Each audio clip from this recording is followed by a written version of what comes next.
Thank you, Senator Win, for coming. With this, I hereby declare the presence of a quorum.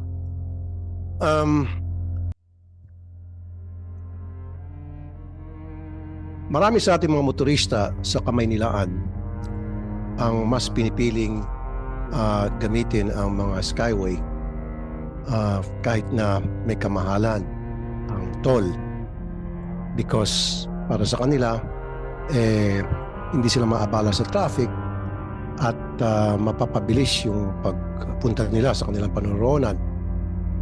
Pero paano kung ang kanilang inaasahan ay hindi pala nangyayari, bagkus sila ay naabala dahil sa kapalpakan ng RFID? Marami na tayong natanggap na reklamo tungkol dyan. In fact, I for one have been a victim of that, if I may call it me and myself a victim.